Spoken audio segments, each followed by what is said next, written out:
What is up, guys? It is the Sound Alchemist, and today we're back with 40 facts in the Warhammer 40K universe. Now, today we are doing a fan request as we take on a very interesting chapter of Space Marines. Now, this fan request isn't just some ordinary fan request. It is done by Akshay Misra. Now, this guy is a very, very talented artist, as you can see with the image here. He did this himself, and this is some pretty crazy work. So much so that he contacted us, and currently I've got 2 commissions going. Now, these commissions are going to be for my Infernal Sons, the Renegade Chaos faction for the Infernal Sons, or the Celestial Sons.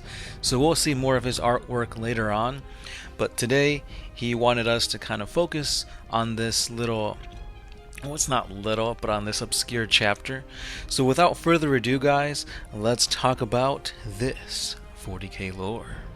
Today we are talking about the Emperor's Warbringers. Now, there is a whole lot of unknowns when it comes to this chapter. For example, the one thing that we do know is that they have that they are a successor to the Imperial Fists. And that's pretty much it. Besides that, their homeworld is unknown. It's unknown if they have a fortress monastery. Their legion is unknown, so we don't know how many Space Marines they have in their chapter. There's no known successor chapters. From what we think we know, perhaps their chapter master is Reynold Hoare, but again, that's still kind of a unknown. And lastly, their color scheme is pretty cool. It's kind of like a camo-ish color scheme. It's like dark olive green, that kind of like brownish, and they're pretty cool. So let's get into this 40 facts. So the Emperor's Warbringer is indeed a Codex Astartes compliant, loyalist chapter of Space Marines that are successors to the Imperial Fists. This chapter sometimes makes use of its camouflage color scheme on its vehicles and its armor, and they do possess a reputation for being brutal combatants against the enemies of the Imperium. One known campaign is that of the Relic of Volscus. So an artifact from the Great Crusade, a bolt pistol, used by the Primarch Robute Guilliman himself, was uncovered on the planet of Volscus when laborers were laying the foundation for a new Promethium refinery. In the past, the Primarch has led his legion in a final battle against the heretical Baron on Firth during the Great Crusade, ending generations of tyranny and bringing Volscus into the light of the Imperium. However, the relic's provenance could not be certified, and so the Inquisition sent the Emperor's Warbringers 5th Company and elements of their elite 1st Company to retrieve it. When the Warbringers finally achieved their objective and acquired this relic, Captain Valak discovered beneath the millennia of corrosion and decay that this bolt pistol had the symbol engraved on the gun of the Eye of Horus. This bolt pistol was indeed not a relic of the Imperium, but an abomination. Robute Guilliman had indeed been on Volscus, but it had been the Ultramarines or their Primarch who brought the planet to the Imperium, despite the official version preached by the Ecclesiarchy. If any Primarch had left a battle item in this battlefield, it would indeed be the War Master Horus, the traitor himself.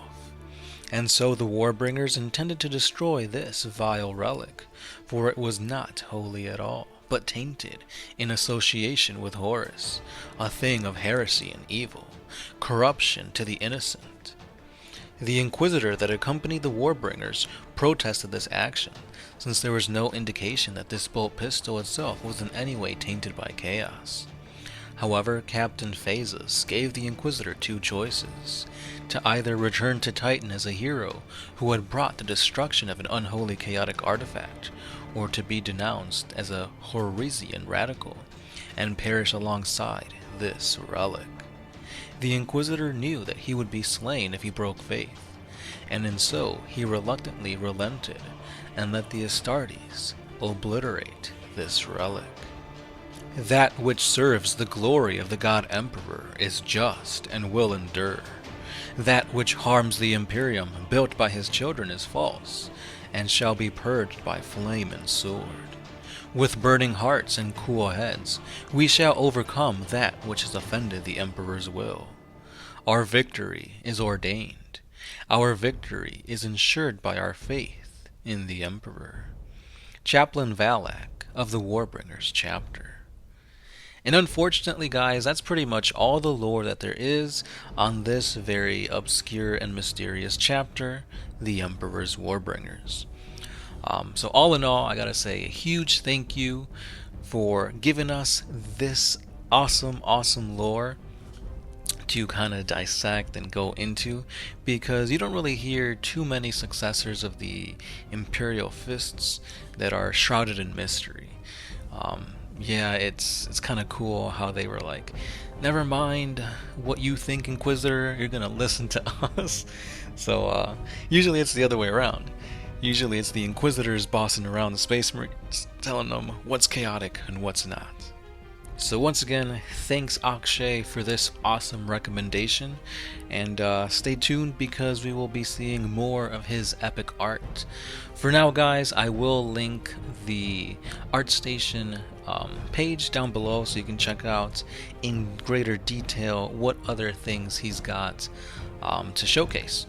So again, guys, stay tuned because more epic art from this epic artist will be coming, and of course stay tuned for more 40 facts.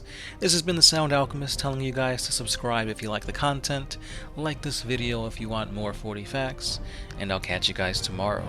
I have been the Sound Alchemist of One Mind Syndicate, and I'll see you then.